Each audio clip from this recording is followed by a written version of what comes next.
Bon, merci beaucoup. Nous allons commencer ce nouveau rendez-vous avec et autour de Richard Peduzzi. Ce soir, le sujet sur lequel vous allez être amené à débattre est celui, vaste sujet, des arts décoratifs.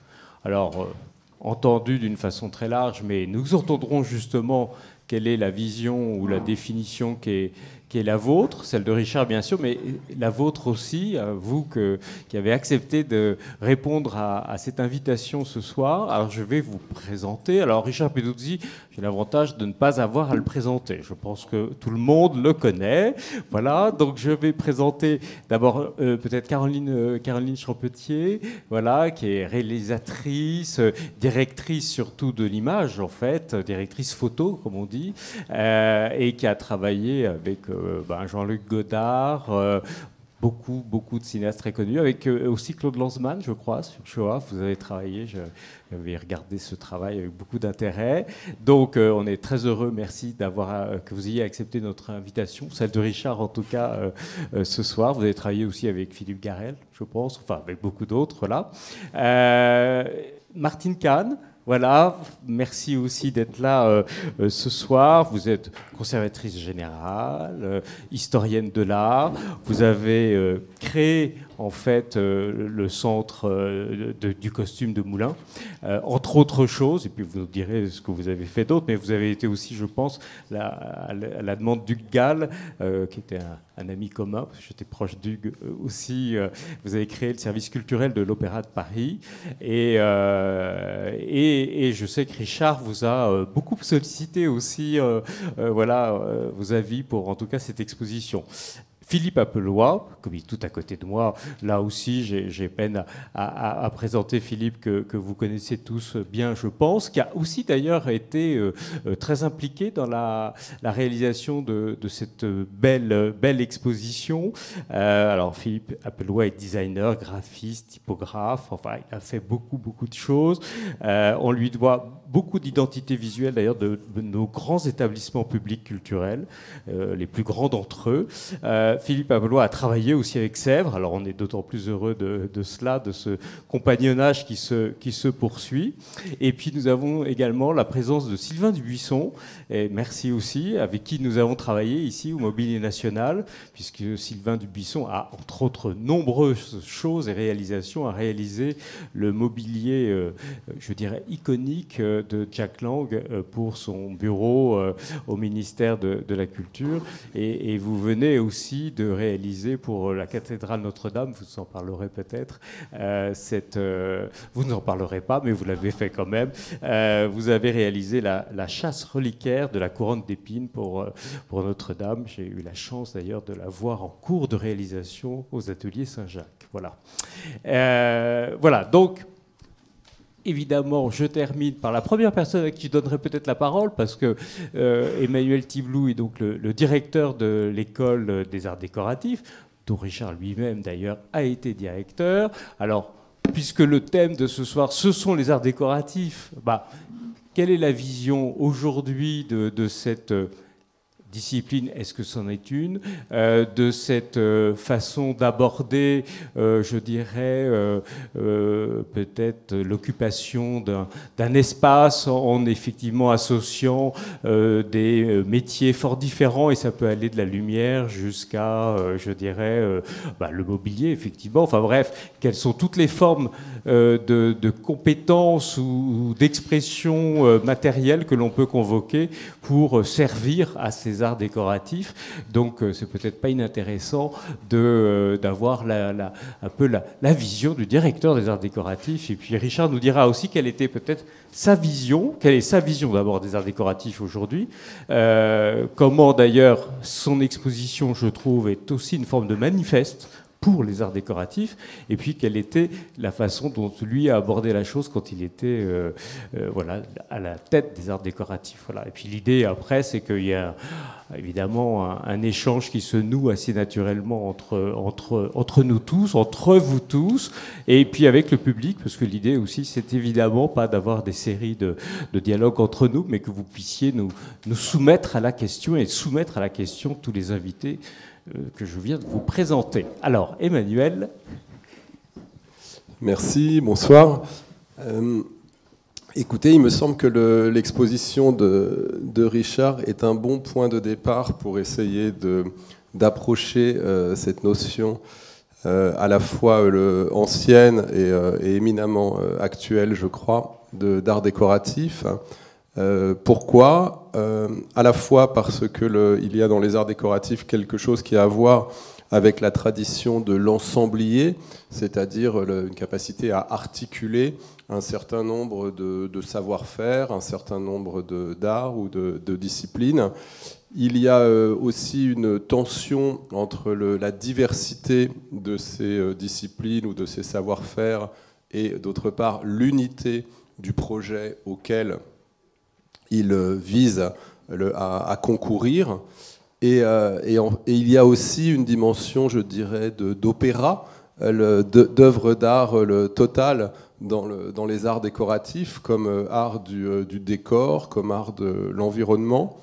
Alors évidemment, aujourd'hui, et on sait que Richard a évidemment beaucoup travaillé pour l'opéra, évidemment, aujourd'hui, à l'aune des enjeux contemporains, des problématiques actuelles, j'aime à rappeler que les arts décoratifs sont initialement les arts de la maison, les arts d'habiter, les arts de nos milieux de vie, et que de ce point de vue, j'ai tendance à les considérer comme les arts écologiques de notre temps, au sens très large du mot écologique, qui est l'écologie, hein, c'est le souci de notre maison commune, qu'est la Terre. Et cette dimension intrinsèquement écologique des arts décoratifs, on la voit à l'œuvre chez l'un des grands penseurs des arts décoratifs, qui est l'anglais William Morris, qui articule très étroitement le souci artistique, la dimension esthétique, la question de la création, de la beauté des formes qui nous environnent,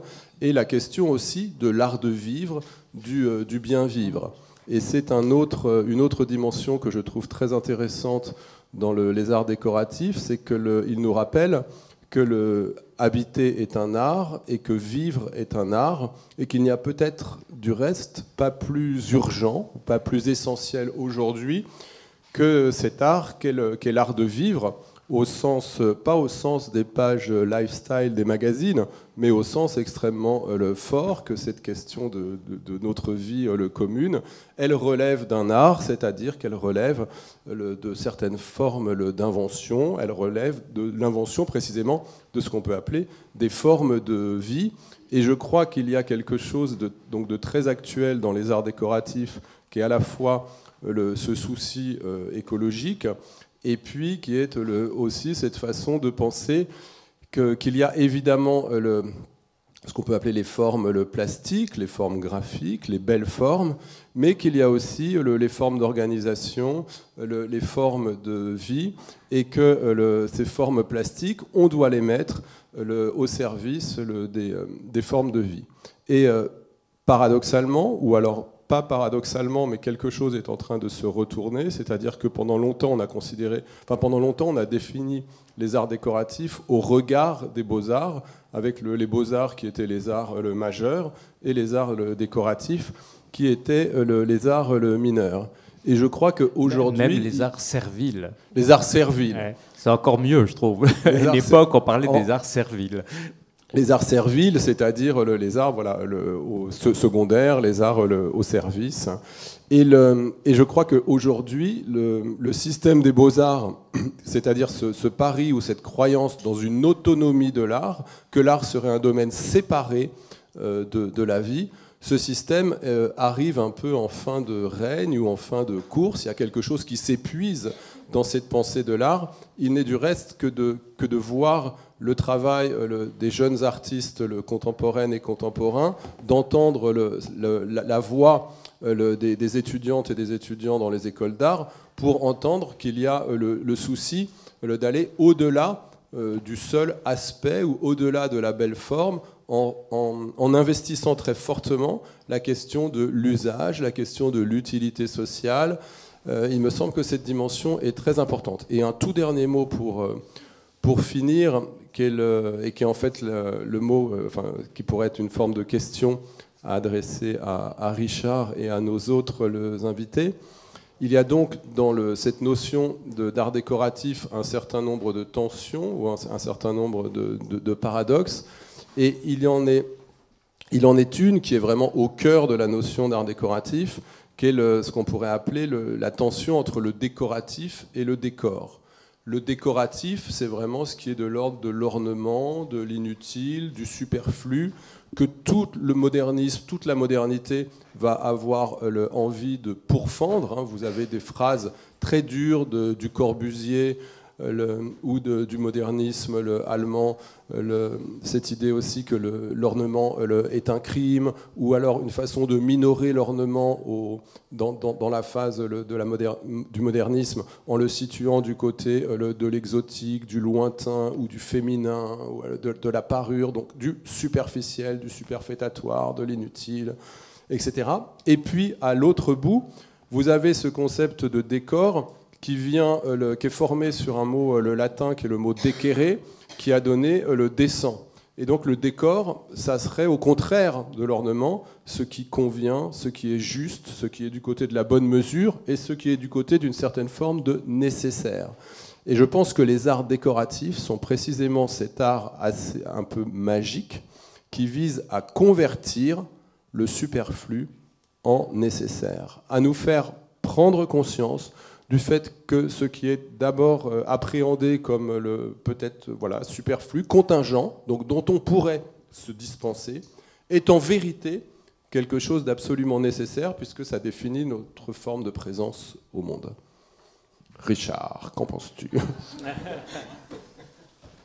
pas bien. Présence au monde. Ouais. Tu veux savoir quoi ? Alors. Ce que j'étais comme directeur, ce que je pensais à ce moment-là. Mais peut-être comment toi tu as perçu l'école des arts décoratifs, qu'était l'école des... Ou peut-être tout simplement le plaisir. Enfin, c'est une école qui est quand même assez géniale, qui à mon sens est l'école la plus passionnante qui soit. Quel plaisir as-tu pris à diriger cette école ? J'ai eu peur. J'ai pas eu plaisir, j'ai eu très peur parce que je suis arrivé dans un truc absolument invraisemblable. Micro, Richard. Je suis arrivé dans un...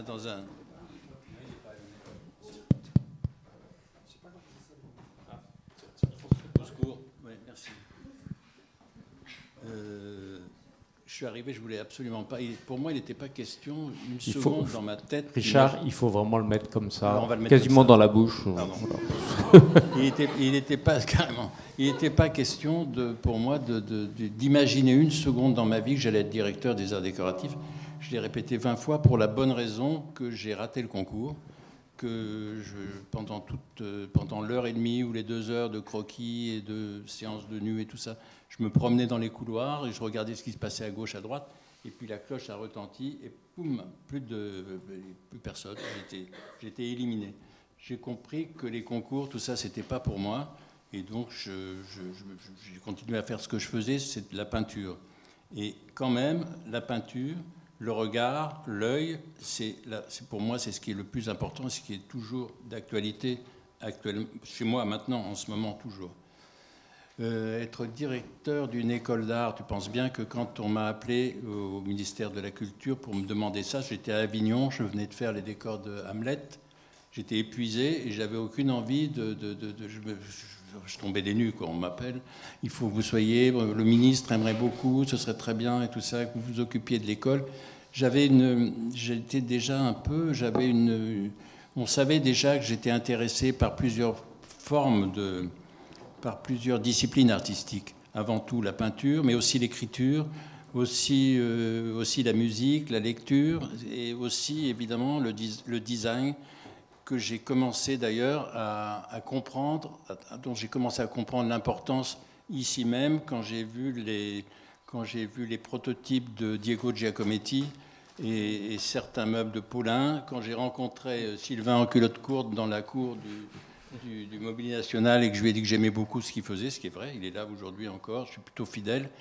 Et voilà, et pour moi, la noblesse en fait des arts décoratifs, elle a toujours été fondamentale parce que j'ai jamais fait attention à ce qu'on disait autour de ça, et les beaux-arts et tout ça. Et voilà, je ne crois pas à l'art absolu tout en y croyant. Ça, c'est une confusion dans ma tête voulue, quoi. Je suis absolument, pour moi, je suis avant tout peintre, mais en même temps, quand je vois Gio Ponti ou quand je vois Scarpa ou Ettore Sottsass ou même Sylvain et tout ça, c'est des gens qui annoncent quelque chose des époques à venir. Enfin, ce sont un peu pour moi des précurseurs, presque des prophètes, quoi. Et les prophètes du style.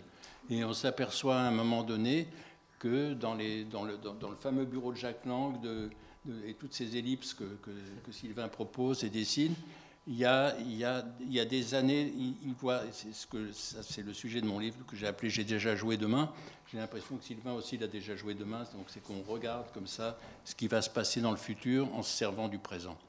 Maintenant, comment enseigner la scénographie? J'en sais rien. Personne ne me l'a jamais enseigné. Je me suis retrouvé sur un plateau de théâtre. C'est évidemment le conseil que je donne à tous les gens qui veulent faire de la scénographie. C'est d'assister à un spectacle, de regarder une mise en scène, d'être accessoiriste, de regarder quelqu'un qui fait les éclairages, d'être en coulisses, d'écouter ce qui se passe, et puis petit à petit de comprendre le mécanisme infiniment complexe qu'est la scène et toutes les possibilités que vous offre une cage de scène de théâtre. Pour moi, une cage de scène de théâtre, c'est avant tout l'évasion, quoi. C'est une évasion vers la vie, vers le monde, comme tu disais. C'est une évasion, c'est nos rêves où on essaie à chaque fois de trouver une porte de sortie, une fuite, quelque chose qui met en forme, par exemple, nos océans, nos inquiétudes, nos pluies, nos orages intérieurs. Et voilà. Alors, comment faire maintenant? Je pense que aussi il faut non seulement, tu parlais de savoir-faire, moi je préférerais dire savoir, quoi. Parce que je trouve que le savoir-faire, c'est une répétition des choses. Mais ce qui est intéressant, c'est toujours de jeter le truc. Comme disait Coltrane, je pars d'un point et je l'amène le plus loin possible. Et je pense que c'est ça l'intérêt de la chose. Mais pour faire tout ça, à mon avis, il faut quand même avoir une connaissance, il faut quand même avoir un métier. Il faut, comme disait Rodin, avoir une grande technique pour à un moment donné complètement l'oublier et se laisser aller vraiment à ses émotions, à ses fantaisies. Et avant tout, c'est quand même l'émotion pour moi qui compte. Et pour moi, c'est la meilleure école, c'est l'émotion, l'éducation du regard. Et apprendre à regarder, c'est quand même fondamental. Je ne sais pas quoi dire de plus, moi. Peut-être, monsieur Dubuisson, Sylvain Dubuisson, c'est une question qui est là. Justement, il y a ce bureau qui a été fait à l'Arc, qui est prototypé, qui organise différemment la spatialité décorative, puisque c'est un bureau elliptique, qui fait aussi réunion de table de travail.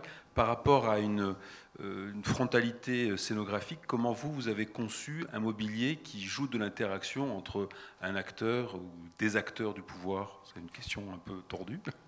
Peut-être. Mais comment vous, en tant que dessinateur de l'espace et dessinateur d'objets, vous projetez dans les arts décoratifs?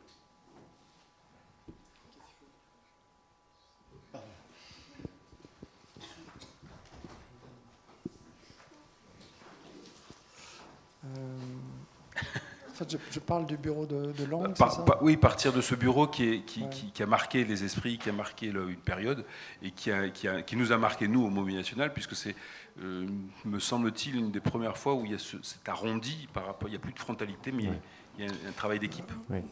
L'histoire est très étrange de cette commande, parce que Jacques Lang faisait l'inauguration de l'exposition du VIA au Musée des Arts Décoratifs, et je présentais un bureau qui s'appelait le Bureau 89, qui était donc une jupe courbe avec un dessus, et en passant ils disent je veux ce bureau, voilà, pour mon bureau. Et donc ça s'arrête là, et me vient la commande complète du bureau avec le bureau, les fauteuils, les consoles, l'éclairage, etc. Et Et comme ces commandes sont très politiques, on doit les faire, enfin les réaliser, et on ne les présente qu'une fois que le travail est très très avancé. Et je me souviens donc au mois de janvier d'avoir présenté l'ensemble de mon projet, et Lang était complètement tétanisé. Et François Barret était là, Jean Coural, et il n'osait plus parler. Et alors j'ai été obligé de l'attraper par le bras. Je lui ai dit, mais monsieur le ministre, si vous avez quelque chose à dire, dites-le moi. Et à ce moment-là, il éclate et il dit, vous ne trouvez pas que ça fait symbolique de bazar, votre truc? Voilà. Donc panique dans panique. Et à ce moment-là, François Barret est monté au créneau pour faire un panégyrique de mon travail. Et Jacques Lang a dit, faites. Voilà. Mais en fait, peut-être pour vous décrypter cette situation, c'est au fond que mon projet était très discursif. Voilà, c'est-à-dire que ce n'était pas seulement une chaise, une table, etc., mais c'est comme si il était arrivé une époque où notre discipline avait la possibilité de donner une certaine vision du monde. C'est très emphatique ce que je vous raconte, mais c'est quand même une chose historique, c'est comme ça que ça s'est à peu près passé, quoi. Et je parle de la décennie des années 80. C'est-à-dire qu'il y avait d'abord les arts majeurs, puis tout à coup on s'est aperçu, enfin on a accordé au design d'avoir une sorte de vision beaucoup plus large de la discipline.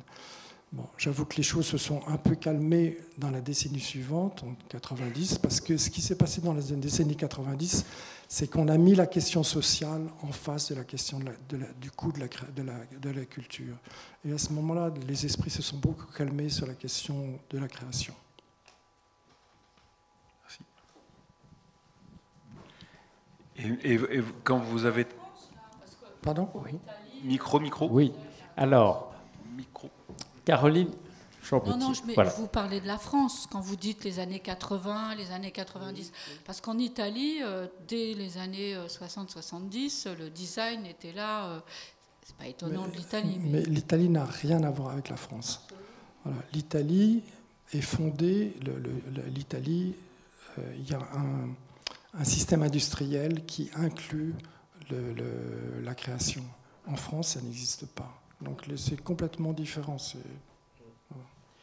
Et d'ailleurs, pour effectivement aller dans le sens de ce que vous dites, le VIA à l'époque avait comme la création de l'ARC, de l'atelier de recherche et de création, qui a été créé ici en 1964, le VIA, donc comme l'ARC, avait pour mission d'essayer d'acculturer un peu plus nos créateurs à une démarche entre guillemets design, et essayer, pour ce qui est du VIA, en tout cas du VIA, de convaincre aussi des industriels, des producteurs, le tissu industriel français, tel qu'il existait à l'époque, également d'ouvrir beaucoup plus largement la porte à la création. Voilà. Chose qui ne s'est, hélas, pas vraiment faite d'ailleurs, voilà, contrairement à l'Italie.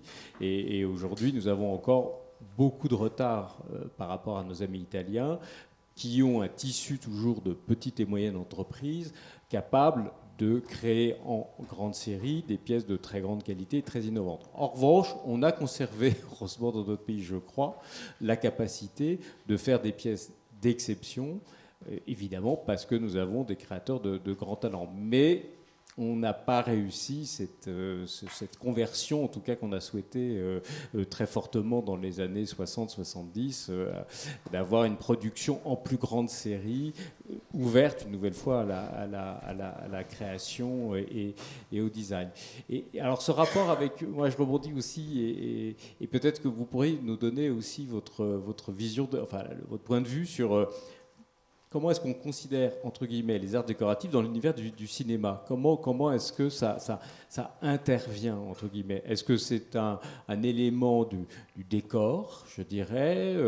Alors, vous avez travaillé avec des cinéastes qui avaient une vision en plus très, très singulière des choses, y compris du cinéma d'ailleurs, puisqu'ils ont eu une écriture très particulière. Mais comment est-ce que vous avez abordé cette question-là ? Comment elle se posait, la question du des arts décoratifs? Est-ce que c'est uniquement à travers le décor, justement? Comment ça se posait ou comment ça se pose? Au cinéma, l'art, c'est le cinéma. et donc, c'est la mise en scène. La mise en scène, c'est une chose assez absolue et en même temps imperceptible. Ça, peut-être que Richard en parlera aussi, parlant de ses collaborations avec Patrice Chéreau, Luc Bondy, etc. La mise en scène, je pense que c'est aujourd'hui quelque chose qu'il faut extraordinairement protéger et qui est en train de disparaître, en tout cas au cinéma. C'est-à-dire que la série, l'industrialisation du plan, de l'image, de ce que produit aujourd'hui ce monde d'image, fait que le jeu du metteur en scène, la singularité, et vous l'avez dit très bien, de quelqu'un qui s'avance et qui, d'une certaine manière, dessine, et je reviens au terme de Richard, dessine quelque chose. Ça peut être les mouvements d'un acteur, ça peut être un plan, ça peut être... Et ça a tendance à disparaître. Voilà. Maintenant, quand on en revient à ma pratique à moi, qui est celle de la lumière, j'ai l'impression que la lumière, elle est faite pour désorganiser des choses que d'autres organisent. C'est-à-dire le décorateur... l'ensemblier, peut-être même le metteur en scène. La lumière a cette spécificité d'amener quelque chose de spirituel, d'organique, de parfois dangereux. Et je dirais que c'est plutôt quelque chose qui empêche justement l'organisation dont vous parliez. Mais c'est un empêchement vivant, c'est un empêchement... qui nous fait réfléchir et dont on a besoin, parce qu'on sait très bien qu'un déplacement de lumière transforme une forme. Et ça, Richard en parlera aussi bien que moi. Justement, j'ai une question entre vous les deux, entre Richard et Caroline Champetier. Dans tes dessins, l'ombre est toujours très présente. Et comment tu as pensé tes dessins par rapport justement à l'éclairage scénique? Est-ce que c'est un élément qui est intégré ou...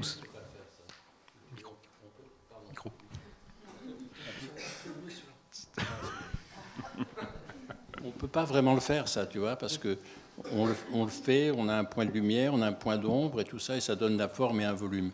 Mais après, ce qui est intéressant pour le metteur en scène et pour Caroline qui fait des éclairages, c'est les visages, c'est le regard, ça change tout le temps, tu vois, c'est le déplacement, c'est le...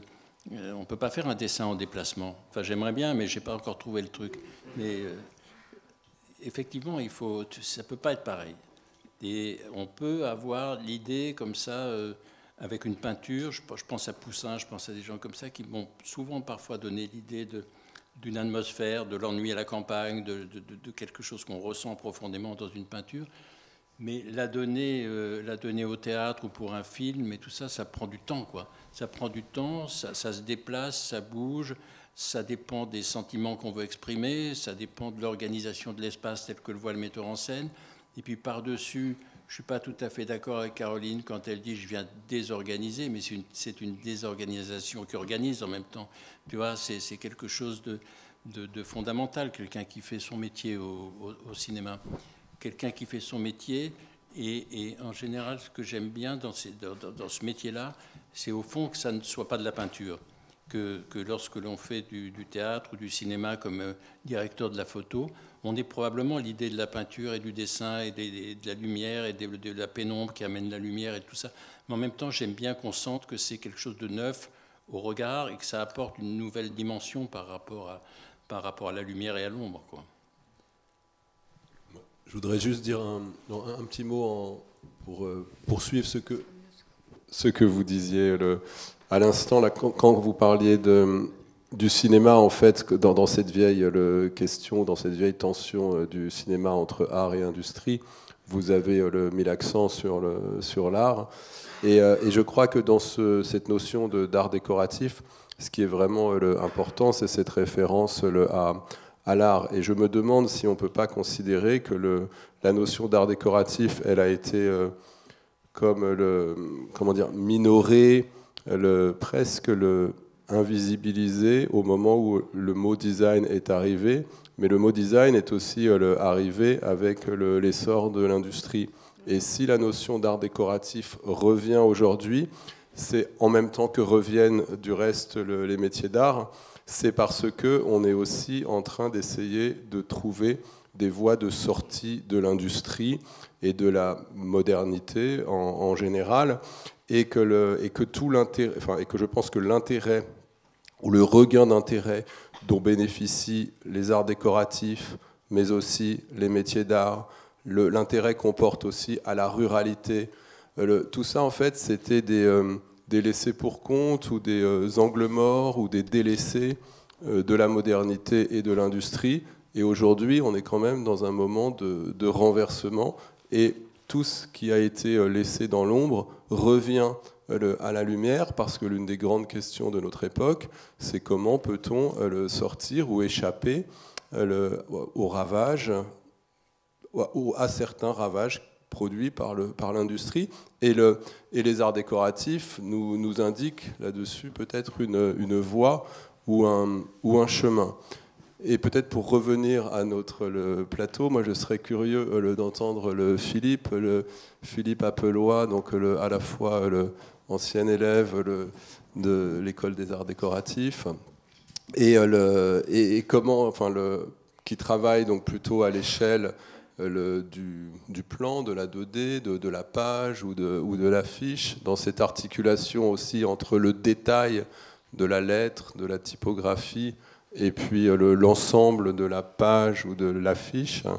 Et voilà, qu'est-ce que toi tu peux nous dire à la fois peut-être de ton passage par Je sais pas si ça marche.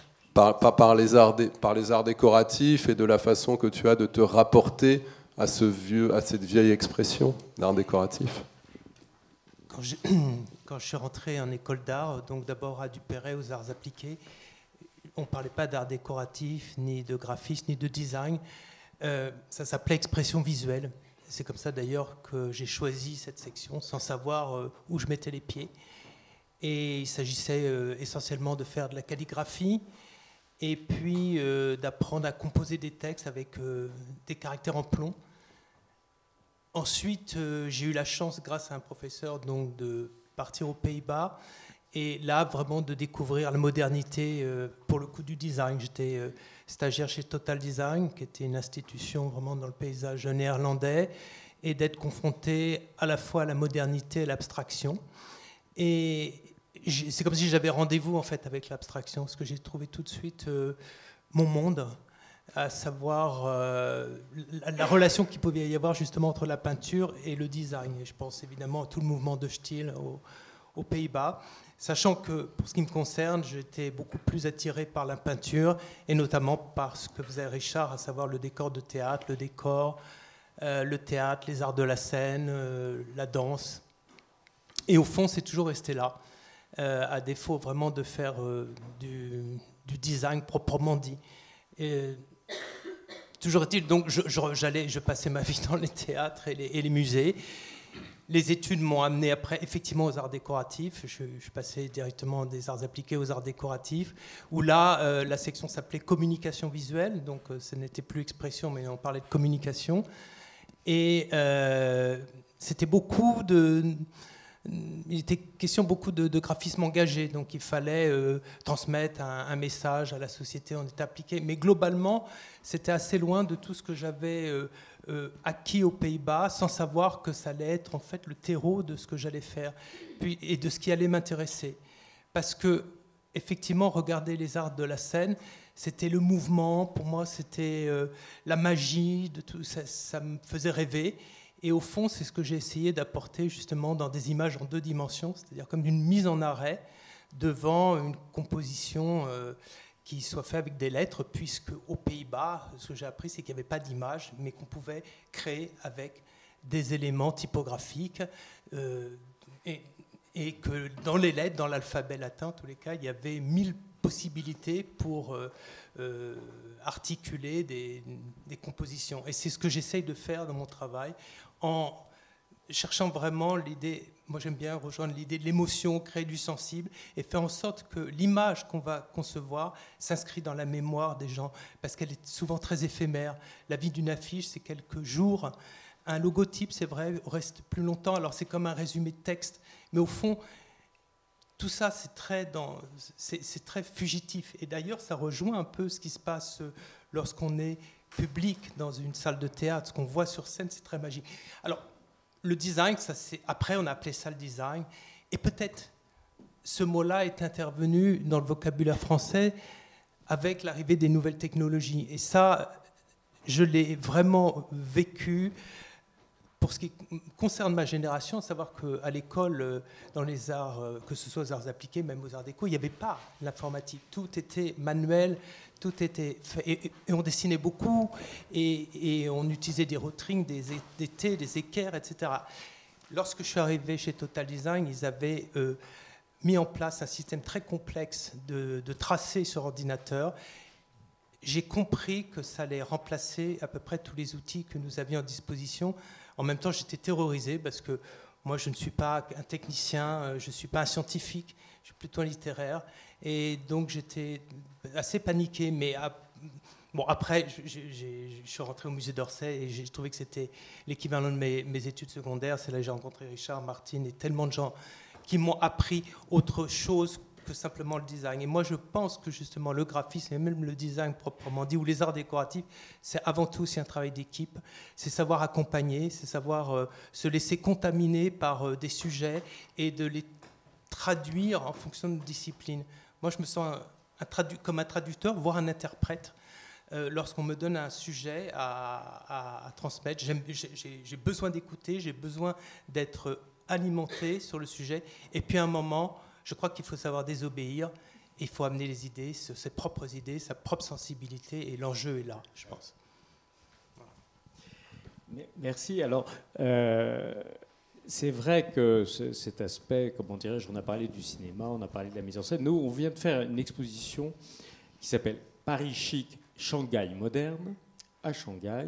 Et comme on ne pouvait pas emmener toute notre exposition ici de mobilier pour traduire à la fois un nouvel art déco, finalement qu'elle ait annoncé d'ailleurs un certain modernisme, ce qu'on a fait, c'est qu'on a pris beaucoup de films de la Cinémathèque, et notamment un film, alors ça, si vous ne l'avez pas vu, je vous le recommande vivement, c'est L'Inhumaine de Marcel L'Herbier, qui est extraordinaire. Alors là, pour ce qui est de la lumière, c'est extraordinaire. Et on a aussi emprunté beaucoup de costumes à Galliera. Et je dois dire que le mélange de nos mobiliers, du cinéma et de certains de ces films, dont une nouvelle fois L'Inhumaine, et des costumes de Galliera, le résultat est absolument formidable, fantastique.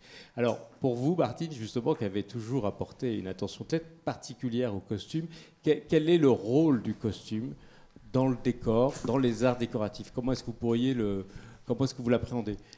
Alors déjà, pour moi, les arts de la scène sont les ancêtres des arts décoratifs, puisque les décorateurs et les costumiers, au début des arts de la scène, qui donc organisent l'espace et ils construisent des villes, etc., et ils mettent des personnages.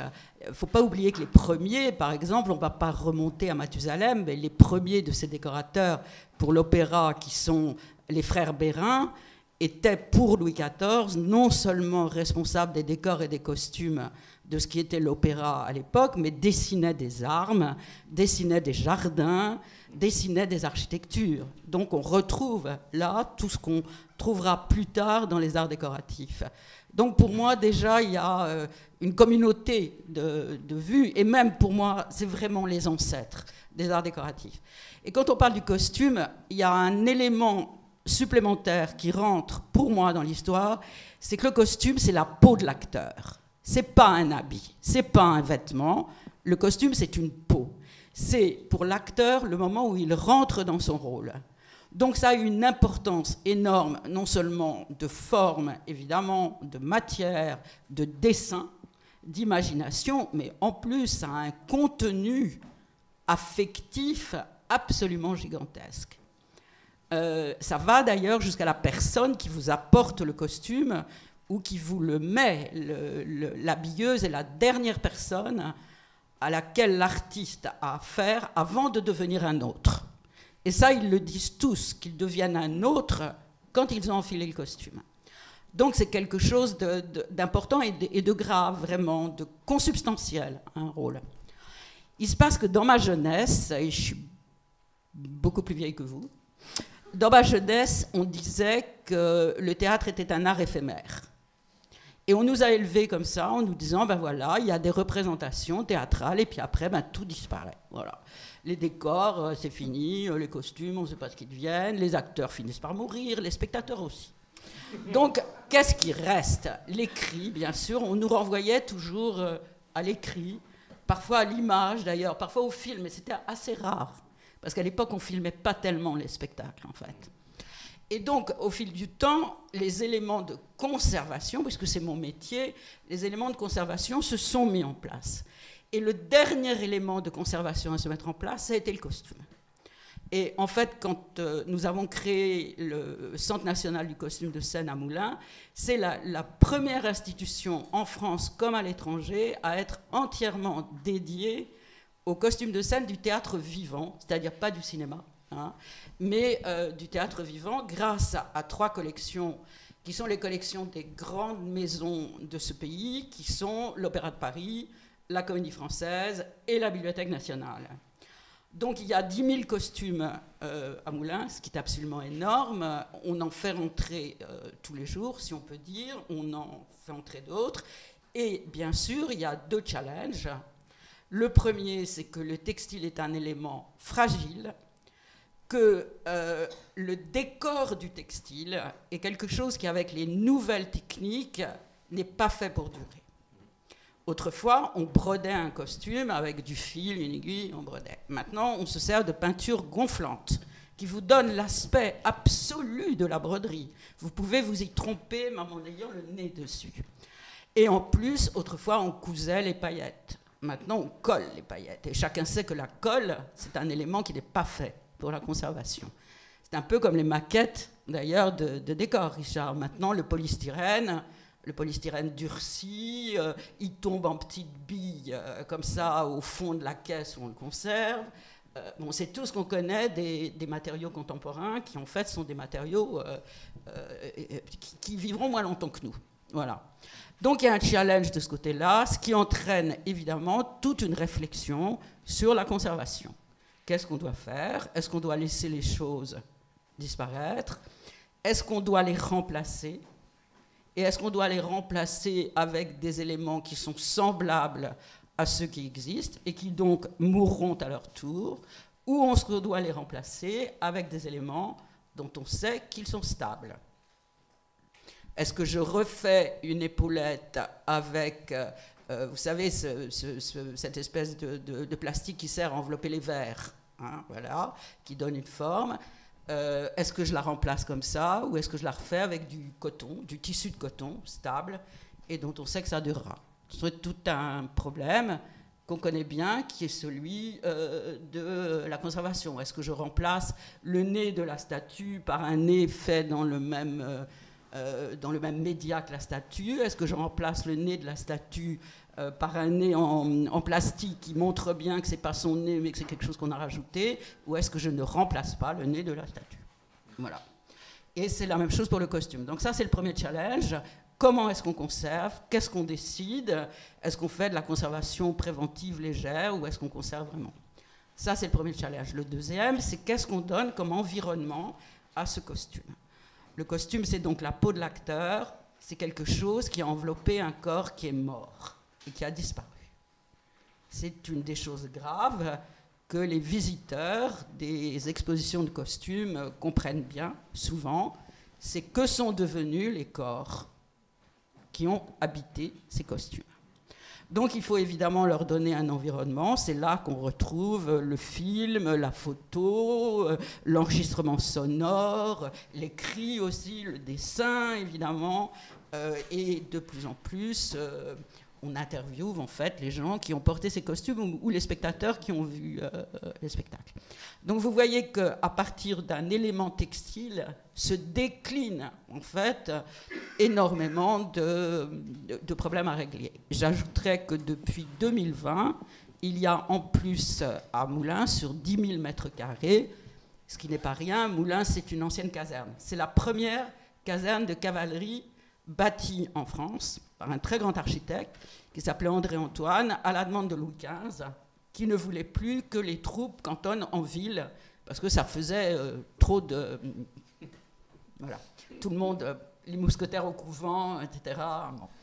Et donc, ce bâtiment est magnifique, il est classé, il est très très beau, et c'est pas seulement un bâtiment, c'est une énorme cour centrale, avec tout autour 6 bâtiments. Et un de ces bâtiments, un des derniers à être rénové, a été ouvert en 2020 et il est consacré au décor, où il y a, grâce aux techniques qu'on a maintenant, notamment la lumière ou les techniques de représentation des choses, où on a toute une petite histoire du décor, comment on fait des décors depuis l'Antiquité romaine, etc.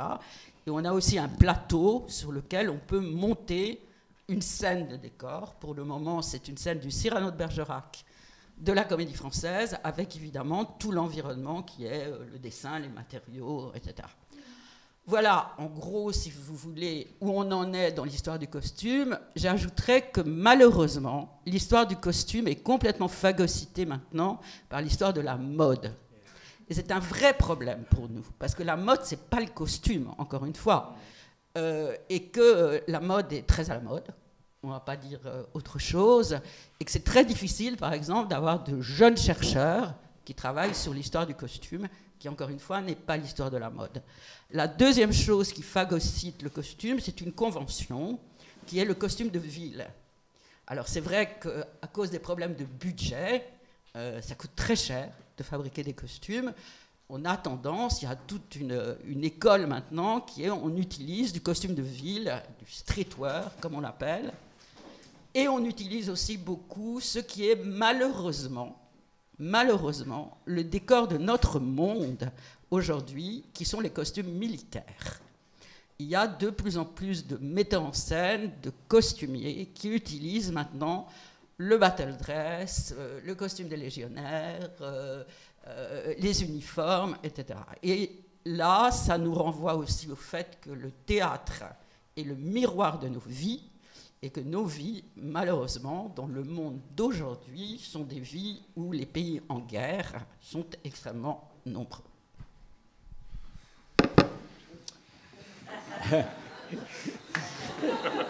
Merci.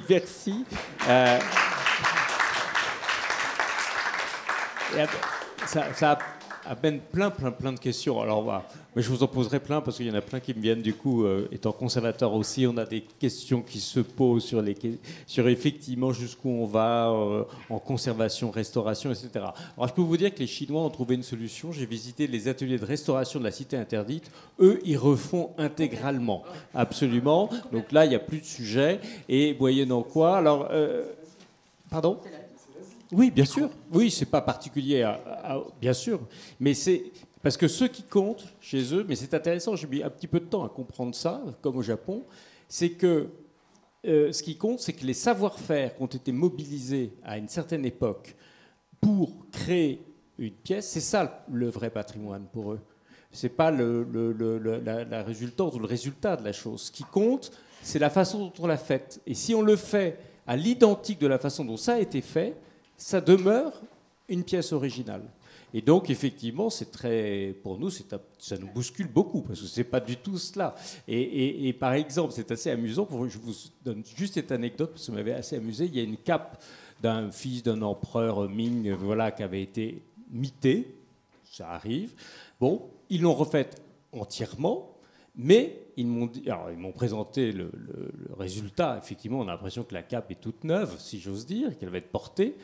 Mais ils m'ont dit, ça a été 3 ans de recherche avant d'arriver à cela. Alors je dis, ah bon, comment ça, 3 ans de recherche ? Et oui, parce qu'il nous a fallu trouver exactement la même espèce de loutre que celle qui avait servi à la voilà. Or, il y a Donc, je vous l'apprends, 28 espèces de loutres, et donc ils n'ont pas du tout le même pelage, etc., etc. Donc bref, ils ont fait une vraie recherche scientifique sur la façon, donc l'espèce de la loutre, la façon dont ça avait été monté, etc. Moyennant quoi, ils refont entièrement la cape, qui est du coup un original, parce que ça reprend à l'identique les matériaux, enfin les éléments, les matériaux, les textiles, et la façon dont la chose a été faite. Bref, voilà, je ferme la parenthèse, mais c'est vrai que c'est assez amusant d'avoir parfois ce genre de télescopage, parce que notre culture n'est pas du tout celle-là.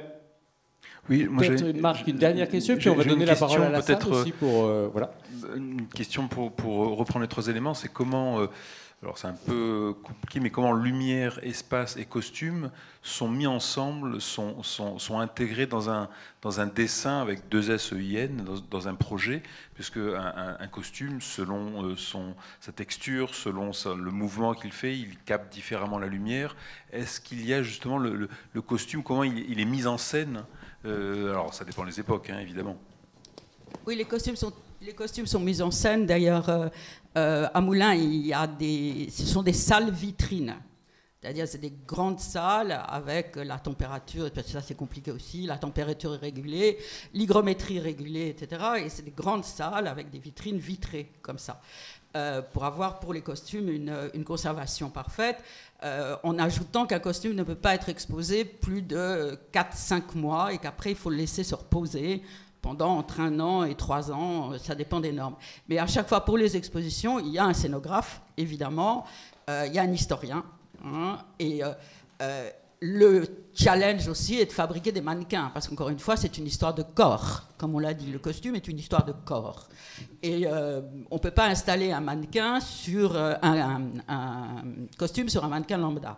Ce qui fait qu'on a fini par monter un atelier à Moulins qui fabrique les mannequins. On les fabrique avec tout un tas de techniques. On peut découper violemment du polystyrène avec des machettes, ça nous arrive de temps en temps. On peut fabriquer avec du papier journal, des corsets, etc. Pour Nureyev, on avait fabriqué un corps qui était le corps de Nureyev, qui avait un corps très particulier pour les pourpoints, etc. On est amené à fabriquer des corps, en fait, parce qu'on ne peut pas mettre les costumes que nous conservons sont des costumes qui ont été faits sur mesure pour un chanteur, une chanteuse, un comédien, etc. Ce n'est pas du prêt-à-porter. Ce qui veut dire que ça ne sont pas des mensurations qui sont les mensurations du 40, du 42, du 46, etc. Ça peut être du 44 en haut, du 42 en bas, ou le contraire, etc. Donc on fabrique des corps. Ce qui est très intéressant, et ce qui intéresse d'ailleurs beaucoup de jeunes artistes, qui nous ont aidés à fabriquer des corps qui puissent être des corps en mouvement, parce que ça, c'est un autre challenge. On ne peut pas rester trop statique. Et c'est à la fois un problème, parce qu'à chaque exposition, il faut recommencer. Les expositions sont thématiques, donc ça peut être sur un costumier en particulier, ou ça peut être sur un rôle, ou ça peut être sur une matière, ou ça peut être sur une époque, etc. Et donc, à chaque fois, il faut fabriquer un corps typique ou plusieurs corps pour chaque exposition. Merci. Alors, peut-être maintenant, si vous avez des questions à poser, c'est le moment. C'est la première question qui coûte. Après ça, les autres suivent très naturellement. Je me lance. Ah bah. Justement, Richard, par rapport à ton expérience et à ton travail scénographique, comment autour de la table la lumière, le costume, le décor, le jeu de l'acteur, avec les grands metteurs en scène avec qui tu as travaillé, comment cette alchimie s'est faite? Est-ce qu'elle s'est faite par étapes ou est-ce qu'elle s'est faite... voilà, comment, alors ça dépend évidemment des mises en scène, mais comment s'est mis en scène tous ces éléments? Écoute, moi, quand on commence à distinguer les costumes, du décor, du jeu des acteurs, tout ça, il y a quelque chose qui ne va pas, quoi. Si on te dit le décor était très bien, mais alors là, je me suis un peu ennuyé à ce moment-là. Je ne sais pas, c'est une sorte d'osmose entre les choses, comme ça. Et je pense que Martine parlait de la peau de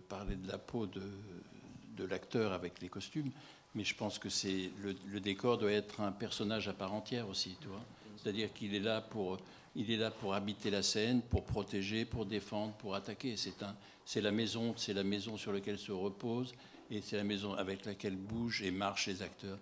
Il y a un mot que je voudrais reprendre, c'est quand même ce que Philippe a dit à la fin, c'est on n'est pas obligé d'être d'accord avec tout. Et moi, depuis toujours, j'ai passé ma vie à être à contre-courant des choses qui se faisaient. Donc je ne sais pas ce que vous voulez dire à un moment donné avec la mode, avec l'industrie, avec tout ça. Il y a un moment donné, je me dis, au fond, c'est eux qui doivent plier par rapport à moi. C'est exactement ça. Et j'ai toujours fonctionné comme ça. J'ai eu la chance de travailler avec Patrice Chéreau, qui était aussi violent que moi à ce propos. Et je lis actuellement des échanges entre Francis Bacon et Giacometti, qui étaient complètement à l'opposé de tout ce qui se faisait à leur époque. Et inutile de dire qu'on n'aurait pas Bacon et Giacometti, on se priverait de quelque chose d'énorme, quoi. Et je pense que chacun de nous, on doit vraiment faire ce que vous donne son cœur, ce que vous donne sa tête, ce que vous donne ses idées. On ne doit pas renoncer, on ne doit pas vouloir mettre des épaulettes en plastique quand on sait très bien qu'on peut les mettre avec du vrai crin de cheval. On ne doit pas non plus prendre du faux bois. J'ai eu ce problème avant-hier, d'ailleurs, à Vienne, avec un industriel qui voulait me faire passer le truc de prendre du chêne massif. Il voulait me faire comprendre qu'avec du contreplaqué industriel qui faisait au kilomètre, comme ça, c'était la même chose. Non, ça ne marche pas. Il y a un moment donné, on est obligé de se battre avec les autres, avec soi-même aussi, plus avec soi-même parfois qu'avec les autres. Mais si on veut vraiment faire ce qu'on a dans la tête, ce qu'on a dans le cœur, c'est un combat permanent, quoi.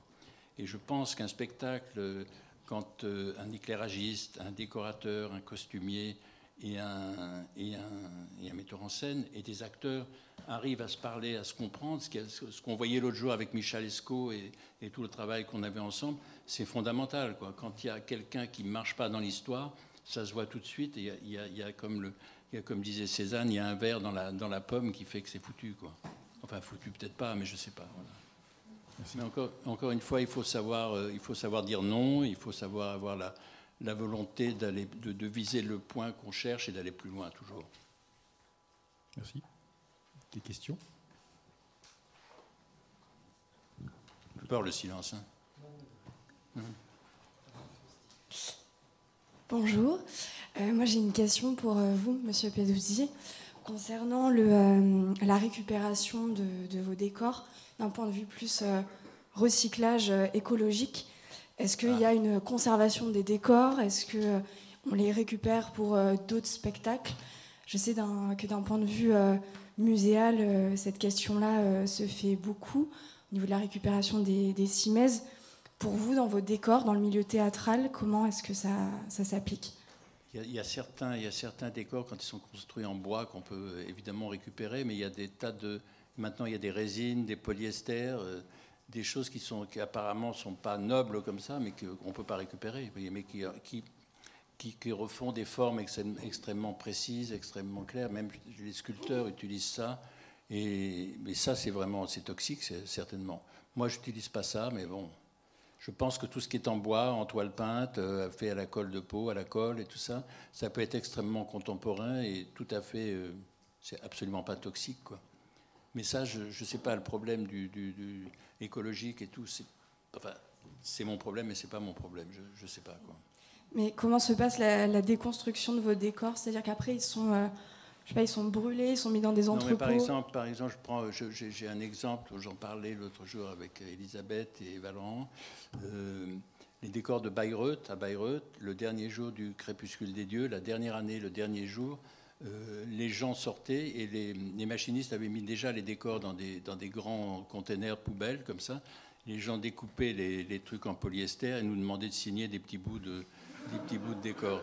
Donc je ne peux pas vous dire, quoi. Parfois ça va à la benne, malheureusement. Autrefois, on gardait les décors dans des entrepôts. Autrefois encore, à l'Opéra de Paris, il y avait des grandes bibliothèques où on avait des feuilles, on mettait, Martine sait très bien ça, et c'était magnifique.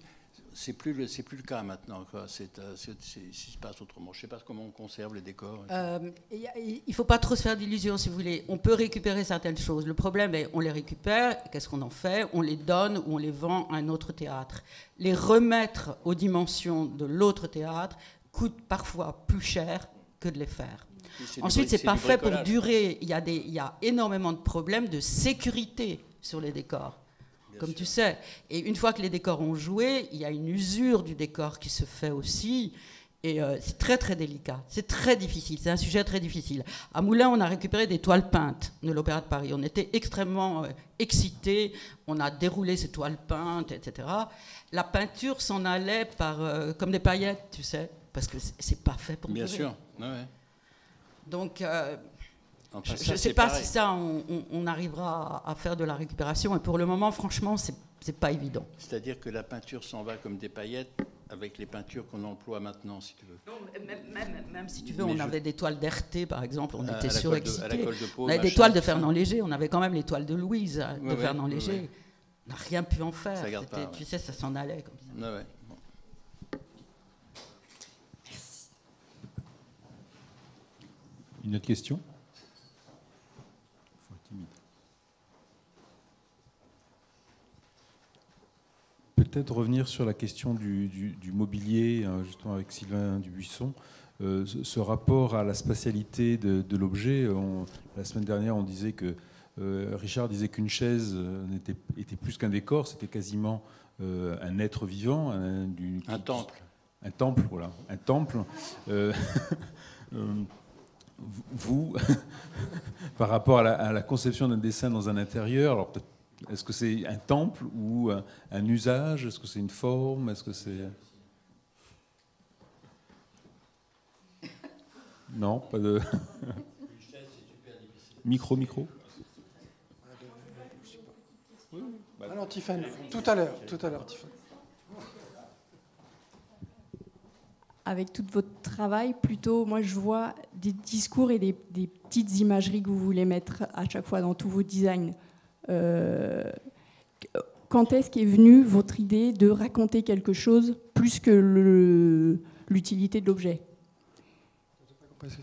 Et par le processus de création que vous avez eu pour insérer des petits discours comme vos lampes qui parlent beaucoup pour ne rien dire, par exemple. Merci, Tiffany. Pour la salle, Tiffany travaille avec moi depuis 5 ans. C'est pour ça qu'elle profite de l'occasion pour me mettre au pied du mur. Mais en fait, ce qui nous rapproche, en fait, Richard et moi, c'est qu'on a des pratiques qui sont très étendues. C'est-à-dire qu'on n'est pas seulement, on dessine pas seulement une chaise. Dans la chaise de Richard, il y a le décor qui est même s'il n'est pas là, il est dans sa tête, quoi. Il est ou ça peut être de la littérature aussi, ça peut être une représentation picturale.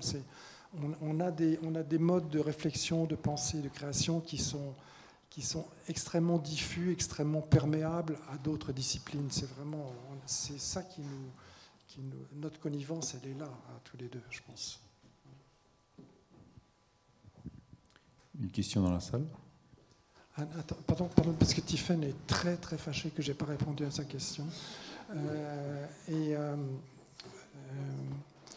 Elle insiste sur le fait que j'ai une tendance ou une prédilection pour faire des projets narratifs.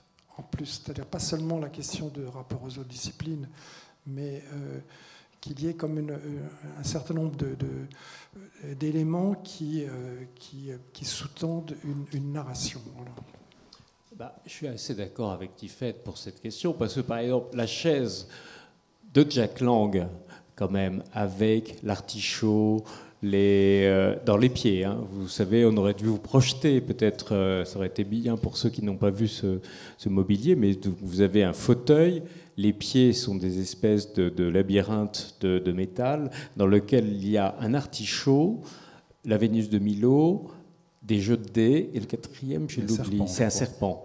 Alors le serpent de la connaissance, j'imagine, enfin c'est le seul truc sur lequel je me suis raccroché, mais bon, voilà. Du coup, je profite de votre présence. C'est quoi l'histoire derrière l'artichaut, le jeu de dés, la Vénus du Milo et le serpent? D'abord, la commande des fauteuils, ce sont des fauteuils qu'on dit volants, c'est-à-dire que le ministre ne reçoit pas à son bureau, il reçoit en dehors de son bureau, et donc les fauteuils doivent pouvoir se déplacer. Donc là, sur les projets que j'avais réalisés, les pieds étaient des pieds ajourés, voilà, avec effectivement des sujets. Alors, des sujets, il y en a 3 sont très faciles à décrypter. La Vénus de Milo, le coup de dé, le serpent, voilà. Et puis il y a l'artichaut. Voilà. Et l'artichaut, je vais vous dire, ben, j'en sais rien. Merci, parce que je vais arrêter de chercher, parce que chaque fois, les trois, je les avais décryptés, mais l'artichaut, j'avais vraiment totalement séché. Merci, je vais pouvoir dormir bien cette nuit, enfin. Monsieur Lemoine, je peux vous faire le double fond de cette question de l'artichaut. C'est parce que j'ai toujours confondu les feuilles d'acanthe avec l'artichaut. Mais ça peut être aussi une symbolique du pouvoir, hein, le cœur qui est caché par des... Bon, voilà, bon. Chacun y trouvera. Ben voilà, ça permet des histoires. Alors, je vais passer de l'artichaut à la robe de chambre. En fait, c'est une exposition que je viens de voir et les échanges que vous avez m'y ont fait penser.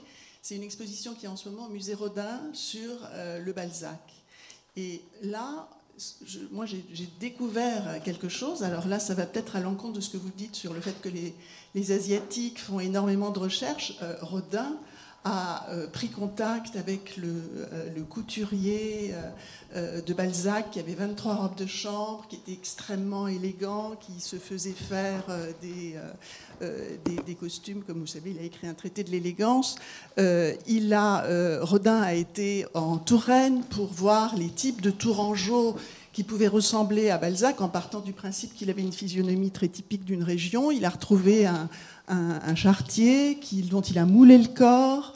Il a fait tout un travail de recherche et on voit dans l'exposition toute une succession de tentatives de faire son Balzac qui sont intéressantes mais qui font qu'on ne parlerait plus de Rodin de Balzac aujourd'hui si à un moment donné il n'avait pas il va mouler, il apprend, il trouve une photo de Balzac qui est dans sa robe de moine qui ressemblait fortement à une robe de chambre.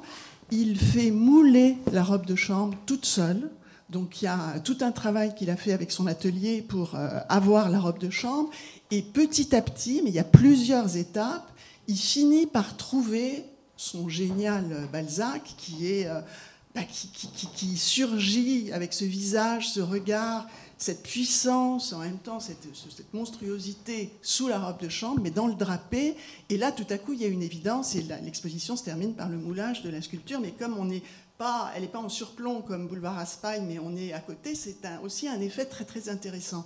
Et ce qu'on voit très bien, c'est là où je me dis qu'effectivement, il n'y a aucune hiérarchie, c'est comment cet élément-là, enfin, quand il trouve enfin le mouvement avec le drapé et la robe de chambre, Balzac surgit. C'est-à-dire qu'il y a quelque chose tout à coup du génie littéraire. Donc, je veux dire, là, tout va ensemble. Enfin, je pense que c'est un peu comme ça, j'imagine, que fonctionne le costume avec l'idée de mise en scène, le texte, et puis le surgissement du génie, quoi. Enfin, il y a quelque chose qui est assez... je trouvais que cette exposition met en matière tous les échanges que vous venez d'avoir. Enfin, ouais. C'est pas une question, c'est une remarque. Merci. Une question, alors quelque part dans la salle.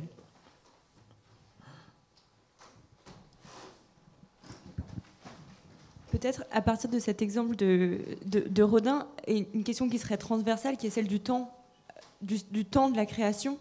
Là, on voit un projet qui a dû s'étaler sur de longs mois. Est-ce que vous voyez aussi une différence entre le moment où vous avez pu créer, au moment où vous enseignez, ou la situation aujourd'hui ?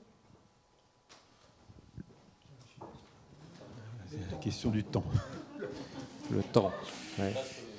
Ouais. C'est le programme. Caroline Champetier l'a évoqué aussi, ce rapport au temps, la série, enfin...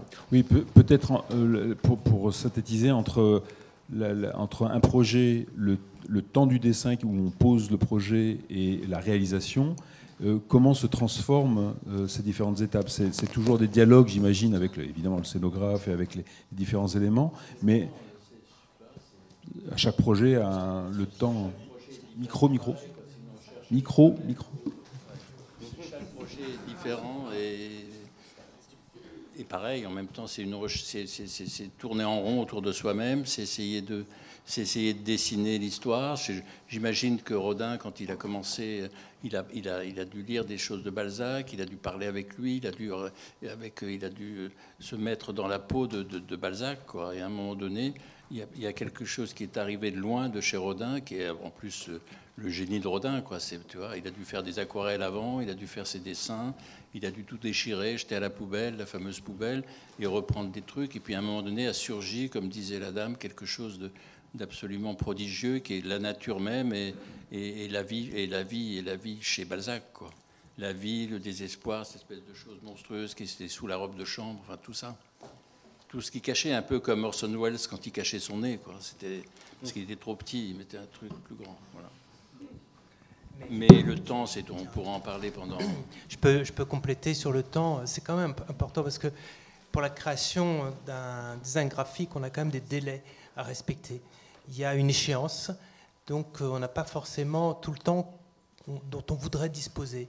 Donc c'est ce qui laisse, comment dire, dans l'intranquillité permanente, jusqu'à toutes ces étapes d'hésitation, de faire, de refaire et de défaire, pour essayer de trouver une sorte de synthèse. Et peut-être dans cette sculpture de Balzac, par Rodin, moi j'y vois aussi la conception d'un logotype. C'est-à-dire on va chercher les purs, exactement ce qui reste pour transmettre une image iconique qui va s'inscrire encore une fois dans la mémoire. Et après on a l'impression que c'était là. Et c'est cette évidence qui est difficile à trouver. Moi je crois que, et surtout dans le peu de temps qu'on a. Et maintenant, je pense pour le design graphique, mais aussi le design de mobilier, les nouvelles technologies, l'ordinateur fait que le temps est devenu une course. En fait, on est quand même dans une période de mutation totale.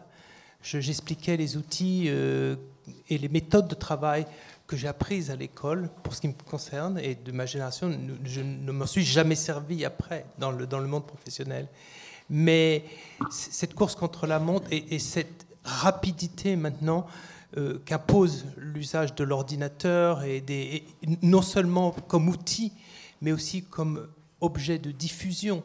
C'est le cas en tous les cas pour le graphisme. On passe de la chose imprimée à la chose virtuelle. Donc on est...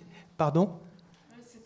On est dans cet état de mutation, donc on est presque ahuri, j'ai envie de dire, d'être confronté à la fois par la course de l'outil, de la diffusion, et en même temps la nécessité dont on a besoin, le recul dont on a besoin pour savoir si la solution, si ce qu'on va concevoir est juste, pas seulement dans les proportions, dans la beauté, dans l'élégance, mais dans le sens aussi qu'il véhicule. C'est une question de concept aussi. Par rapport à ça, il y a une chose très effrayante sur les plateaux maintenant, c'est le nombre d'écrans. Avant, il n'y avait pas d'écran sur les plateaux. La mise en scène, l'acte de mise en scène, même l'acte de lumière, le déplacement de la caméra était quelque chose auquel tout le monde participait. C'était comme une sorte, Richard en parle, de monde organique, et on produisait le plan. On produit toujours des plans, sauf que tout le monde est spectateur. Et que cette chose dont vous parlez très bien, cet acte qui à un moment donné a besoin de temps, et moi je dirais de mystère, parce qu'il y a quand même quelque chose de très mystérieux dans la création. Eh bien, ça ne l'est plus, parce que c'est sans arrêt sous les yeux de tout le monde qui peuvent le critiquer, faire ci, comme ça. Ouais. Comme disait Edgar Poe, un mot peut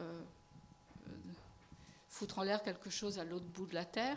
Et du coup, ce rapport à cette chose vue trop vite, apparue trop vite, comme vous dites tout de suite, puis c'est parti, quelqu'un d'autre le voit, vous parlez pour votre pratique, et là c'est exactement la même chose, et c'est extrêmement dangereux.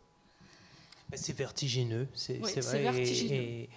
Et ça déstabilise énormément.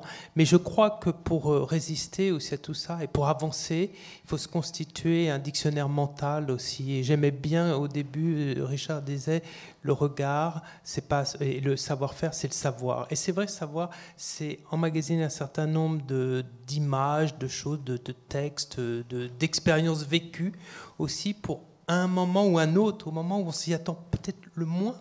Finalement, ça rejaillit dans une création et on se dit, ah ben voilà, on a vu ça, c'est quelque part justement dans ce dictionnaire mental qu'on se constitue et qui, à un moment ou à un autre, va jaillir.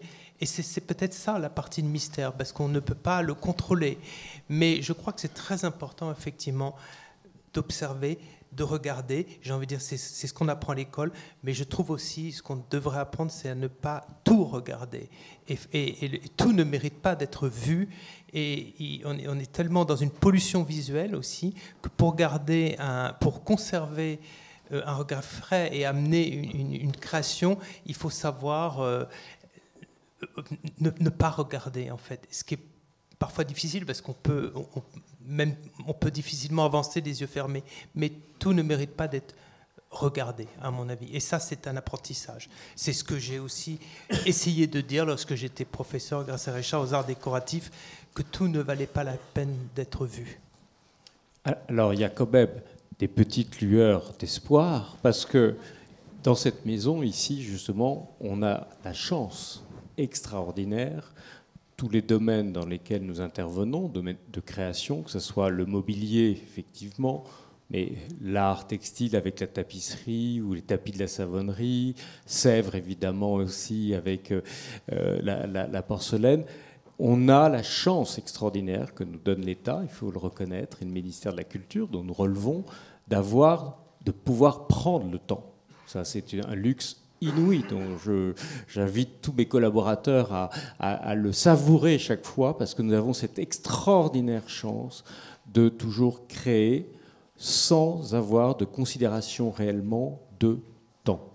Et aussi d'essayer, parce que les outils ou la conception numérique, etc., n'est pas forcément un ennemi, peut être une aide, mais à condition qu'on ne l'utilise que comme un outil, pour ce qu'il est, et que toujours on ait, je dirais, que la pensée préside le geste, et aussi la conception, le paramétrage de l'outil, si vous voulez. Et donc on a cette chance ici de pouvoir, par exemple, quand on a créé des nouvelles chaises de la Bibliothèque nationale de France, ce que l'outil nous a permis de faire, c'est qu'une création qui, dans un contexte non assisté par ordinateur, serait demeurée une création quasiment unique. On aurait fait 2-3 pièces, 2-3 chaises. Il en fallait 300, donc ce n'était pas possible.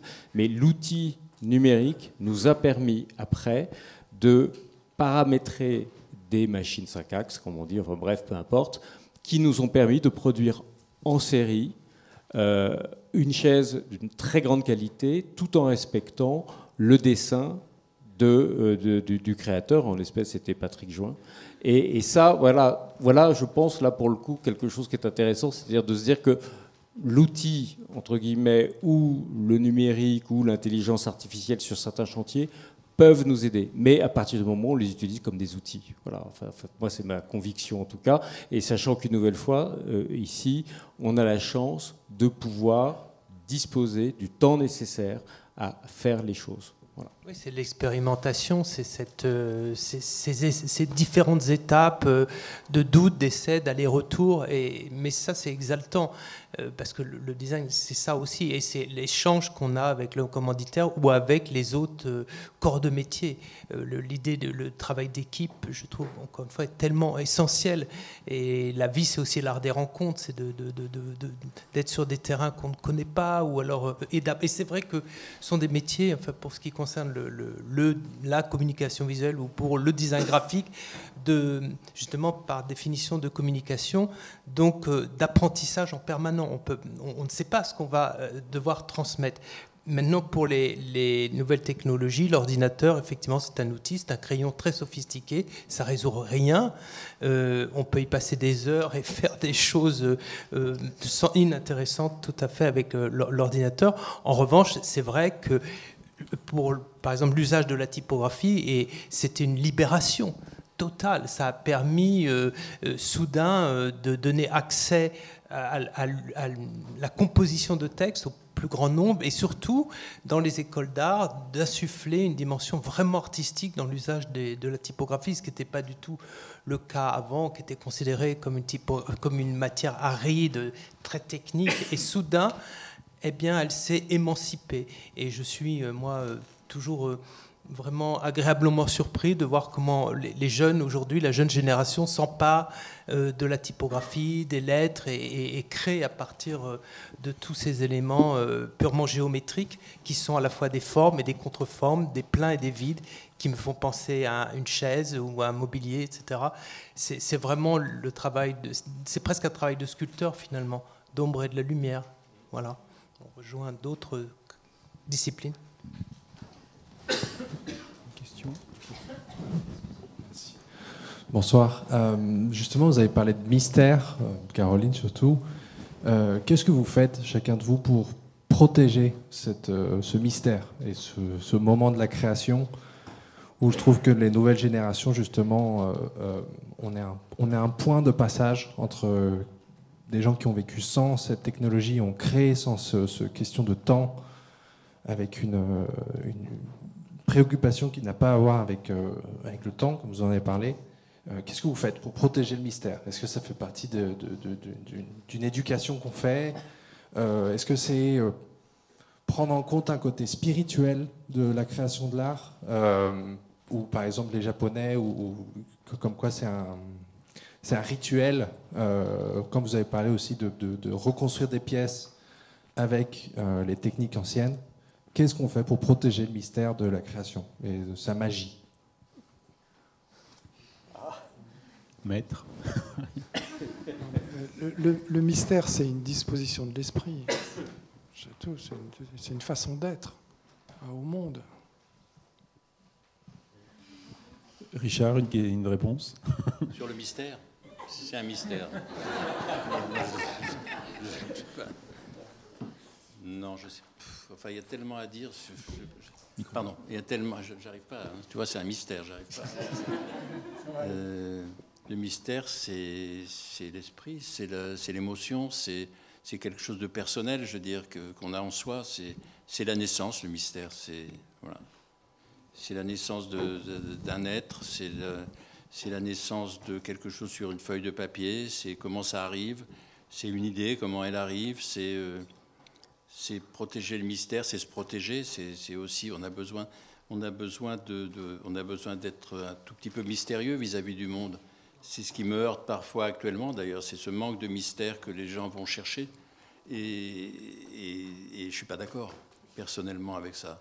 Je ne suis pas d'accord, enfin, je suis d'accord avec tout ce qu'on veut, les gens font ce qu'ils veulent, mais pour moi-même, c'est pas mon histoire, quoi, de raconter comment je passe mes vacances, à quel endroit je vais me promener et tout ça. Je sais pas, j'ai besoin de plus de solitude que je me suis organisé dans ma vie pour réfléchir, pour travailler, écouter de la musique.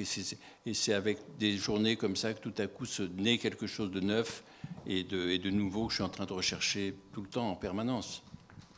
Le mystère, c'est vraiment un mystère, quoi. Ouais. Oui, pardon. Est-ce que c'est pas... Putain, sur le mystère. Hein.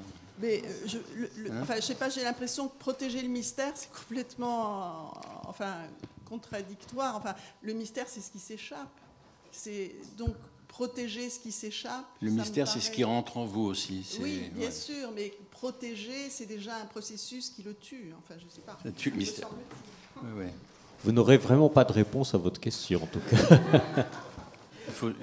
Il faut secouer le mystère. Oui, bonsoir Richard et bonsoir tout le monde aussi. J'ai une question qui va continuer sur le mystère, mais surtout sur la création. Comment on fait pour continuer et même des fois totalement se renouveler et faire même une rupture totale contre soi-même. Et pour vous donner un exemple, je vais revenir sur une ou deux de vos mises en scène dans votre carrière. Le temps et l'horloge, d'abord par Bondy et après par Chéreau. Le temps et la chambre. Oui. Qu'est-ce que vous voulez que je vous dise là-dessus? Sur le temps et la chambre? Comment on fait quelque chose de totalement nouveau? Non. C'était très compliqué. Lorsque j'ai eu la chance de faire les décors du Temps et la Chambre avec Luc Bondy à Berlin, c'était la pièce de Botto-Strauss, c'était à une époque où ça devait se passer à Berlin, cette histoire-là, parce qu'il y avait l'histoire du mur, il y avait les gens qui habitaient, les émigrants qui passaient, qui revenaient. C'était un lieu de passage absolument invraisemblable, cette chambre, et ce temps qui était marqué dans cette chambre, avec plusieurs étapes de l'histoire des arts décoratifs, justement. Il y avait une colonne avec des feuilles d'acanthe, et puis il y avait des murs lisses, et puis il n'y avait plus rien, enfin, et puis il y avait des fenêtres, on regardait le mur par la fenêtre. Chéreau est venu voir, je vous raconte tout, là, Chéreau est venu voir la première de ce spectacle de Luc, qui était un des très très beaux spectacles de Luc Bondy. Et il m'a téléphoné dans la nuit, parce qu'à cette époque-là, on faisait comme ça, on s'appelait, on avait des idées n'importe quel jour. Ça, c'était un mystère aussi, mais c'est comme ça qu'on travaillait. Et il me dit, écoute, il faut absolument qu'on refasse ça ensemble à Paris. J'ai dit, attends, je viens de le faire, 2 minutes, comment veux-tu que je fasse ça? Comment veux-tu avoir d'autres idées? Mais tu vas bien te débrouiller et tout ça. Et effectivement, je me suis dit, au fond, la seule chose pour se débrouiller, comme il me dit, je ne pouvais pas refuser à Patrice de refaire un Temps et à la Chambre. Je me fâchais en même temps avec Bondy, mais enfin, je ne savais plus. Voilà, c'était un truc. Les deux étaient en permanence compétition, tous en s'adorant. C'était très complexe, mais formidablement passionnant, en fait. Et je me suis dit, au fond, la seule façon d'échapper à ce truc-là, c'est de changer mon point de vue, la perspective de mon regard, quoi. C'est-à-dire qu'à un moment donné, à Berlin, le décor était complètement en face de moi, comme un décor à l'italienne, et à l'Odéon, parce qu'on l'a donné à l'Odéon, je me suis complètement déplacé vers la gauche pour donner un point de fuite et un axe totalement différent de Berlin. N'empêche que Bondy m'a téléphoné en m'insultant, en me disant « mais tu me fais le même décor ». C'était pas du tout le même, parce qu'il y avait une colonne, et c'est vrai que dans l'histoire, il y a une colonne. Donc j'y pouvais rien, j'ai mis une colonne. Voilà. Et il se trouve, Dieu sait si je pense que Patrice Chéreau est un monument de l'histoire du théâtre du XXe et XXIe siècle, quoi. C'est quelqu'un d'exceptionnel, c'est sûr. Ceux qui ont vu ces spectacles le savent. Mais le spectacle de Luc était beaucoup plus beau que celui de Bondy, beaucoup plus juste et vrai. Donc, vous voyez, c'est un mystère, ça aussi. J'ai pas compris. C'était en Allemagne, c'était là. Ça avait besoin d'être là, et pas à l'Odéon dans la dorure. Ça avait besoin d'être là, dans le ciment, dans la dureté, dans la transformation du monde et des choses. Il y a une chose que je voudrais dire avec le temps, quand même. C'est qu'à un moment donné, il y a des âges dans la vie, et les âges de la vie, on gère le temps de façon absolument différente. C'est-à-dire que maintenant, je me dis, bon, 1 mois, c'est beaucoup de temps. En 1 mois, on peut faire tellement de choses. Il y a plusieurs années, je me disais, 1 an, c'est vraiment pas assez pour faire un décor et tout ça. Alors, je sais pas, c'est une contradiction que j'ai avec moi-même, parce que je trouve que les gens, actuellement, ne prennent pas assez le temps. Mais en même temps, j'arrive pas, je suis comme, on se sent à un moment donné acculé par le temps. Et on ne veut pas le voir, et on a besoin d'avancer, d'aller plus loin. C'est un peu pour ça que cette exposition s'appelle Perspective, d'ailleurs. C'est ma haine de la rétrospective, quoi. Donc voilà. Que dire encore, Philippe, sur le temps? On pourrait dire tellement de choses. Sur le temps, sur la vitesse, sur le regard, sur le regard dans le temps. Je crois aussi sur comment on voit. Il y a l'expérience, enfin, pour ce qui me concerne, moi j'ai l'impression aussi d'aller plus vite qu'à mes débuts. Et je ressens ça aussi en travaillant avec des gens dans mon équipe qui sont beaucoup plus jeunes, et j'aime travailler avec eux justement lorsqu'on parle peut-être de conserver le mystère ou de le transmettre. C'est aussi par l'échange. Et j'ai l'impression d'aller très vite, alors que pour eux, tout est beaucoup plus lent, plus difficile peut-être. Mais ça, je trouve, c'est l'expérience et la compétence qui donne des droits et qui permet justement des fois d'avancer à pas de géant qu'on doit le faire, parce que le respect des délais, c'est vrai, c'est cette discipline d'être au rendez-vous à un moment, lorsqu'on vous attend, etc. On ne peut pas être en retard. Mais moi, j'ai quand même toujours, pour ce qui me concerne, l'impression de manquer de temps. Alors, je trouve, Philippe, il y a quand même quelque chose de pour moi, il y a quelque chose, c'est à toi et c'est à moi, dans une équipe, de gérer le temps, de savoir quand on a des antennes, il y a des trucs qui sonnent, on se dit, oh là, ça s'allume, il faut qu'on soit prêt quand les gens vont rentrer dans la salle, quand je vais envoyer le truc. Il faut absolument... Tu ne peux pas raconter que tu n'as pas eu le temps, que tu es machin, que tout ça, c'est pas possible. Mais en même temps, quand tu as la chance, que j'ai en ce moment, de travailler avec des gens qui ont 20 ans, qui ont 18 ans, qui ont 25 ans, ils t'apprennent tellement de choses, quoi. Tellement de choses, et il faut laisser aller, à mon avis, il faut laisser aller cette chose-là, les écouter, entendre, et parfois, quand tu sens que tu n'es pas d'accord avec eux, discuter avec le même âge, quoi. Et essayer de faire ça. Moi, je prends un très très grand plaisir. Là, il y a Samuel, Joséphine, Alizé, Anissa, tout ça. C'est des gens qui ont entre 20 et 30 ans. Et c'est merveilleux, tu vois. Ils m'ont appris beaucoup de choses. Et j'apprends toujours beaucoup de choses avec eux, quoi. Et ça me donne envie de travailler. Et ça me donne envie d'aller plus loin. Ça me donne envie de les étonner.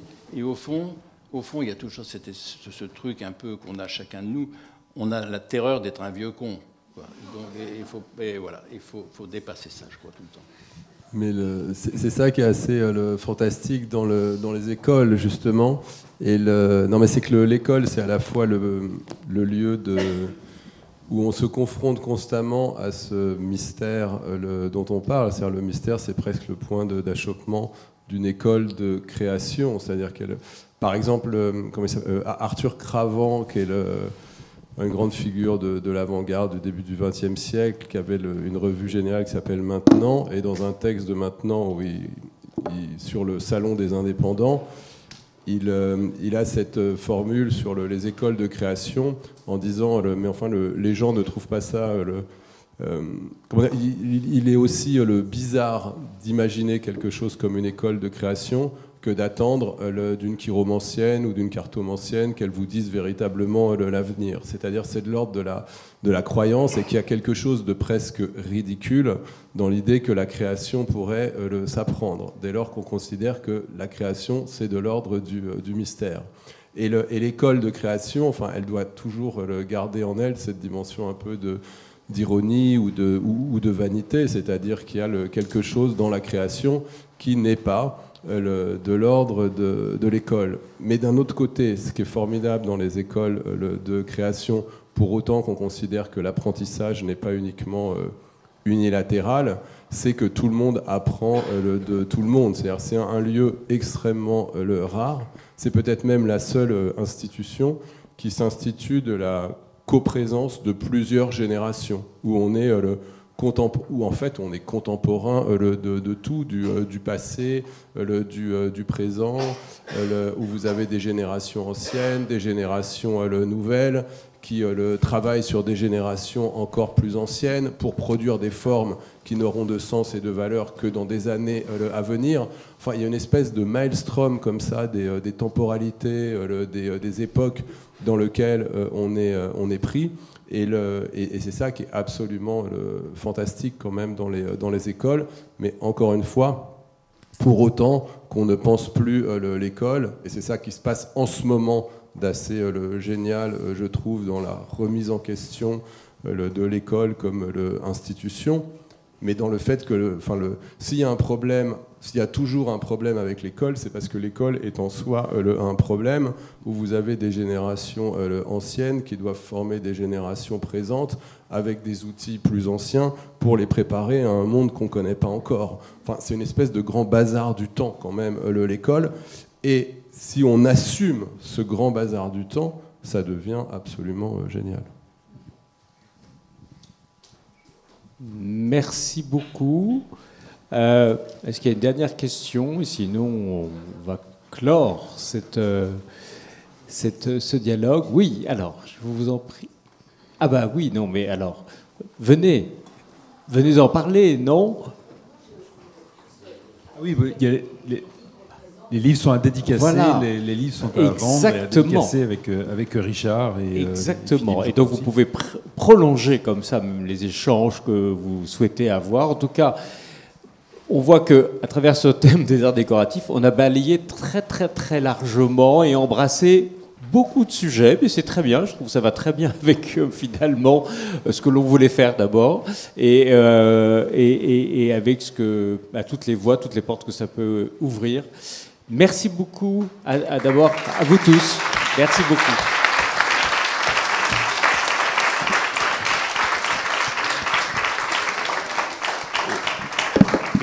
Et on se retrouve pour le 3e rendez-vous le 11 décembre.